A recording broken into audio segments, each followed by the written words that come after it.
कपड़े धोने वाली बहू। शादी के पहले से ही विभा को कपड़े धोने का बड़ा शौक था। कभी नल के नीचे तो कभी तालाब के पास। अरे मेरी नीली वाली लुंगी नहीं दिख रही है। विभा की अम्मा, कहाँ रखी है लुंगी? अरे वो तो विभा ने परसों ही धोकर रखी थी आपकी अलमारी में, देखो वहीं होगी। वो ना मैंने आज धो दी, मुझे लगा कि गंदी हो गई होगी। अरे कैसे गंदी हो गई थी? उसे तो मैंने पहना भी नहीं। हे भगवान, इस लड़की के कपड़े धोने की आदत से परेशान हो गया हूँ मैं। जितना तो घर में राशन नहीं आता, उससे कहीं ज्यादा डिटर्जेंट पाउडर का खर्चा है। इसकी शादी करवा दो, शादी। जाए अपने घर में ही करे काम, फिर चाहे घर के कपड़े धोने हो या पूरे गांव के। हाँ ठीक बोल रही हो, देखता हूँ मैं कोई लड़का। वो दिन भी आ जाता है जब विभा को देखने लड़के वाले आ जाते हैं। लड़की मुझे अच्छी लगी। होने वाली सास कहती है, बेटी अगर कुछ पूछना है तो पूछ लो। वैसे तो हमारी लड़की बहुत ही शर्मीली है, जो बोल दो वो मान लेती है, इसे क्या पूछना होगा। अरे कैसी बात कर रही हो माँ, मुझे इन लोगों के घर रहना है, सवाल तो कई है। हाँ हाँ बेटा, पूछ लो ना, क्या पूछना है। आप लोगों के घर कपड़े कौन धोता है? सास का मुंह बन जाता है। देखो, अगर तुम ये कहना चाहती हो कि तुम्हें कपड़े धोने नहीं आते तो सुन लो, कपड़े मैं ही धोती हूँ, लेकिन तुम्हारे आ जाने के बाद मैं रुमाल तक नहीं धोऊंगी। अरे चुप रहना भाग्यवान, बहू बेचारी घर आई नहीं, उसे डराना शुरू कर दिया। वो क्या है ना बिटिया, अभी तक तो ये कल्लू की माँ ही धोती थी, लेकिन अब तुम्हारे पापा तो दहेज में वॉशिंग मशीन देंगे ही। तभी विभा की माँ बोल पड़ती है, सवाल भी पूछा तो क्या। वैसे भाई साहब, मशीन की तो फिर भी कपड़े धोने की कैपेसिटी होती है। मतलब जो बिटिया दे रहे हैं ना विभा, इसे कपड़े धोने का बहुत शौक है। ये आप लोगों के क्या, आस पड़ोस गांव मोहल्ले सबके कपड़े धो दे और उफ तक ना करे। बाहर देखा नहीं आपने कितने कपड़े सूख रहे हैं? सब हमारी बिटिया ने ही तो धोए हैं। बस भी करो ना माँ, शर्म आ रही इतनी तारीफ सुनकर। और तो और एक दाग निकाल कर दिखाओ तो मान जाओ। हाँ अच्छा, माफ करना बेटा, मैंने गलत समझा। हमें तो रिश्ता बहुत पसंद है। और ऐसे जुड़ जाता है रिश्ता कपड़े धोने का शौक रखने वाली विभा का। उसकी शादी हो जाती है कोयला फैक्ट्री में काम करने वाले कल्लू के साथ। शादी के बाद अचानक विभा चिल्लाती हुई सास के पास आती है। सासू माँ, अरे सासू माँ कहाँ है आप? ये तो धोखा है, धोखा दिया आप लोगों ने मुझे।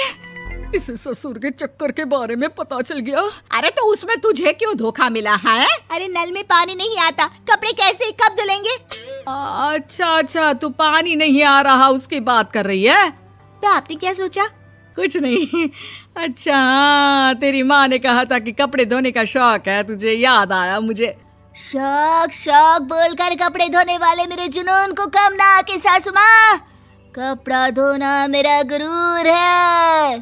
तभी पति भी वहाँ आ जाता है। अभी मैंने इसे सनी देओल की फिल्म दिखाई है, उसी के डायलॉग मार रही है माँ। अच्छा सुन, साफ बता रही हूँ, पानी सुबह 4 से 6 और शाम को 10 से 12 आता है, समझी? विभा टाइमिंग सुनकर हैरान हो जाती है। ये क्या भूतों का मोहल्ला है? सुबह 4 बजे उठकर कौन कपड़े धोता है? 4 बजे टंकी में पानी जाता है, फिर सारा दिन धोना ना, किसने मना किया? अरे कैसी बात कर रही हैं? 200 लीटर की टंकी में कितने कपड़े धो लूंगी मैं? सुबह ही उठ जाऊंगी मैं। अब क्या था, विभा सुबह 4 से लेकर रात के 12 बजे तक कपड़े ही धोती रहती। एक रोज सास पड़ोस से निकलकर कहीं जा रही होती है कि साथ वाली कहती है, हाँ कल्लू की माँ, जरा ये बताओ कि 2 साड़ी है, 2 ब्लाउज और एक पेटीकोट और एक नाड़े वाला लंबा कच्छा। हाँ तो? अरे तो क्या, कितना लोगी धुलाई ये बताओ। धोबन दिख रहे हैं हम क्या? हमारे पति सरकारी नौकरी से अभी रिटायर हुए हैं और बेटा सुपरवाइजर है कोयला फैक्ट्री में। धोबन समझ रखा है हमें। हाय रे कल्लू की अम्मा, माफ कर दो, वो तो मोहल्ले में यही सब बता रहे थे कि तुमने बहू को कपड़ा धुलवाने के काम में लगा दिया है। सास को पड़ोसन की बात सुनकर गुस्सा आ जाता है। वो घर पहुंचती है जहां घर के बाहर ही इतने सारे कपड़े सूख रहे होते हैं जितने कि किसी धोबन के घर पर। अरे ओ कल्लू की दुल्हन, बाहर निकल। माँ जी यहीं आ जाओ, बाथरूम में चादर धो रहे हैं हम। अरे अभी हम धोते हैं, तुमको बाहर निकलो। ये आस पड़ोस वाले बोल रहे हैं कि हम बहू से कपड़े धुलवा कर उसे कपड़ा धोने वाली बना दिए हैं। अरे छोड़ो ना माँ जी, किन लोगों की बातों में आती हो?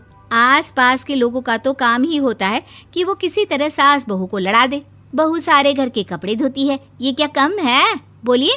सास को भी लग जाता है कि वो बहू का ये सनकीपन नहीं छुड़वा सकती, इससे अच्छा है कि खुद ही चुप हो जाए। एक रोज सास और बहू मंदिर जाते हैं, जहाँ सास की साड़ी वहाँ खड़ी भीख मांगने वाली से मिलती है। माँ जी क्या बात है, आपकी साड़ी उस भिखारन से कितनी मिल रही है ना? हाँ हाँ देखो तो, दोनों की साड़ी मिल रही है। क्या बात है कल्लू की अम्मा, तुम खुद को तो अफसर की बीवी बताती हो और ऐसी सिंपल सी प्लेन साड़ी पहनकर घूमती हो। सिंपल और प्लेन नहीं है ये साड़ी। तो क्या सोने के धागे से फूल बने हैं? कुछ भी सासू माँ, कुछ भी। हाँ बने थे इस साड़ी में सोने के धागे से फूल। मेरे पति लेकर आए थे मद्रास से स्पेशली मेरे लिए 10,000 की। ताहे भाई साहब इस भिखारन के लिए भी सेम टू सेम साड़ी लेकर आए होंगे 10,000 की।